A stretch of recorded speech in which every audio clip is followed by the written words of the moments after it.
Bab istihbabi shaumi yaumil itsnaini wal khamisi. Bab kesunahan puasa hari Senin dan hari Kamis. Wa Abi Qatadah radhiyallahu ta'ala anhu, diriwayatkan dari Abi Qatadah radhiyallahu ta'ala anhu, anna Rasulullah, sesungguhnya Rasulullah sallallahu alaihi wasallam, suila an shaumi yaumil itsnaini, tentang puasa hari Senin. Kenapa Nabi puasa hari Senin? Dzalika, pakai kalimat dzalika, pengagungan. Ya, alif lam mim, dzalikal kitabu. Padahal di hadapan kita dzalika, itu hari Senin. Yaumu dzalika yaumu wulidtu fihi. Itu hari aku dilahirkan.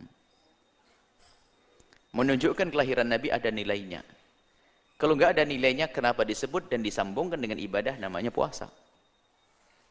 Makanya yang tidak bisa mengagungkan kelahiran Nabi, dia harus paham hadis ini. Kalau tidak ada perlu, kalau tidak ada nilainya kelahiran Nabi, nggak perlu disebut. Ngapain Nabi disebut? Wa yauma bu'itsu, dan di hari Senin itu juga aku diutus mendapatkan wahyu pertama oleh Allah. Oh, berarti kemuliaan adalah di saat kelahiran baginda Nabi, kemudian setelah itu di saat Nabi diutus, dan juga nanti au unzil alayya au bu'itsu au unzila alayya fihi, au maksudnya telah diturunkan wahyu kepadaku. Rawahu Muslim, hadis diriwayatkan oleh Imam Muslim. Ini maka dari riwayat ini orang faham bahwasanya kelahiran Nabi ada maknanya. Dan jika ada orang mengagungkan kelahiran Nabi dan mengagungkan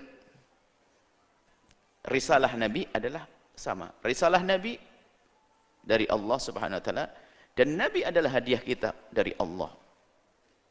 Agung. Maka banyak, sehingga begitulah para ulama untuk memahamkan orang awam makna hadis. Hadisnya pendek. Dzalika yaumu wulidtu fihi. Hari itu aku dilahirkan di hari Senin. Maka para ulama menjelaskan hari kelahiran Nabi itu adalah oleh Nabi diperhatikan. Hari kelahiran itu ada maknanya. Maka ayo kita agungkan hari kelahiran Nabi SAW. Maka muncullah istilah merayakan Maulid Nabi. Dan memang kelahiran Nabi adalah raya. Kelahiran orang munafik yang kecil, kerdil, kecil. Kelahiran orang kafir kecil. Kelahiran ulama saja besar. Bagaimana kelahiran imamnya para ulama? Sebab kelahiran para ulama itu akan dianggap sebagai besar karena ini orang besar. Maka perlu kita merayakan kelahiran baginda Nabi, kita agungkan dalam irama mengagungkan Nabi. Sebelum kita mengagungkan risalah dan semesta mengagungkan Nabi, semesta semua mengagungkan baginda Nabi SAW.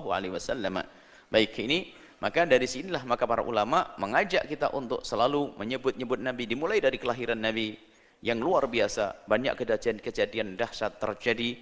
Allah tunjukkan, Allah tampakkan kepada manusia demi apa? Allah tampakkan kepada manusia untuk menunjukkan bahwasanya Nabi ini adalah memang Nabi agung dan Nabi mulia sallallahu alaihi wasallam. Kemudian wa Nabi Hurairah radhiyallahu taala anhu, diriwayatkan dari Imam Abu Hurairah radhiyallahu taala anhu an Rasulillah, dari baginda Nabi Muhammad sallallahu alaihi wasallam, dari Rasulullah qala, beliau berkata, tu'radul a'malu yaumal itsnaini wal khamis. Ini adalah pengukuhan,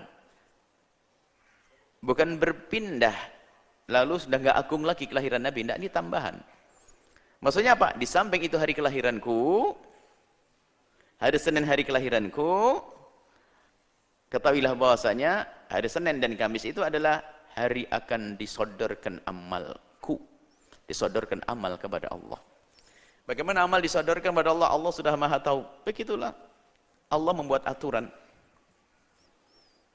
Jangan protes Allah. Kalau protes Allah Anda juga nyesel, tidak mau kok kayaknya. Mau protes Allah, kenapa sih kok harus pakai sodorkan? Allah maha tahu. Kan sudah tahu langsung. Sama, coba. Kenapa kok enggak usah pakai nikah, langsung punya anak aja gitu. Mau? Nah, pengen nikah kan? Suami istri enggak tanpa nikah punya anak gitu. Enggak. Harus ada nih. Kenapa enggak protes? Enggak usah laki-laki ketemu perempuan langsung punya anak sendiri. Bisa enggak Allah buat gitu? Bisa. Nabi Adam aja tuh. Orang tuh mau sendiri, giliran dia seneng tuh enggak mau protes. Jadi sudahlah Allah atur, jangan banyak tanya. Allah yang Allah yang berbuat, Allah yang melakukan. Tidak boleh, yang ditanya amal kita. Suka-suka Allah buat hidung di depan, itu suka. Mau protes. Gara-gara pakai masker, pakai motor, kenapa hidung saya depan, nggak di belakang aja enak, kalau ngebut nggak. Nah itu, nah ada, diam aja, jangan banyak ngomong. Urusan Allah kok banyak tanya. Nah maksudnya Allah membuat malaikat untuk menyodorkan, bukan kalau Allah tidak tahu, Allah sudah maha tahu. Allah memberikan pekerjaan kepada malaikat. Allah bisa menumbuhkan pohon tanpa hujan kok. Cuman Allah buat hujan bukan urusan pohon. Ya biar kita seger, senang dan sebagainya, kan begitu. Sudah, jangan ngurus Allah, urus dirimu sendiri itu. Jangan bertanya tentang apa yang Allah perbuat, akan tapi apa yang kau perbuat itulah akan dipertanyakan. Wa uhibbu, aku senang kata Rasulullah, yu'rada amali wa ana shaimun, aku senang, aku ingin di saat dipamerkan amalku di hadapan Allah, aku dalam keadaan puasa. Rawahu Tirmidzi, hadis diriwayatkan Imam Tirmidzi, qala hadits hasan. Wa rawahu Muslim bi ghairi dzikri shaumi, dan Imam Muslim meriwayatkan tanpa ada puasa. Imam Muslim meriwayatkan tidak pakai puasa. Artinya hanya masalah diangkat amal. Baik, wa an Aisyah, diriwayatkan dari Sayyidah Aisyah radhiyallahu taala anha, semoga Allah senantiasa memberikan keridhaan kepada Sayyidah Aisyah. Qalat, beliau berkata, karena Rasulullah sallallahu alaihi wasallam, ada baginda Nabi itu yataharra yaumal itsnaini wal khamis. Yataharra itu memperhatikan dan mencari. Maksudnya apa? Selalu diperhatikan, dititeni bahasa Jawa. Pokoknya Senin, Kamis. Berarti Nabi tidak akan memperhatikan sesuatu kecuali sesuatu itu ada kelebihannya, dan kelebihannya sudah disebutkan tadi, bahwasanya itu hari kelahiran Nabi dan hari akan disodorkan amal seorang hamba kepada Allah Subhanahu wa taala. Rawahu Tirmidzi, hadis riwayat Imam Tirmidzi, wa qala hadis hasan, dikatakan hadis ini adalah hadis hasan. Wallahu a'lam bissawab.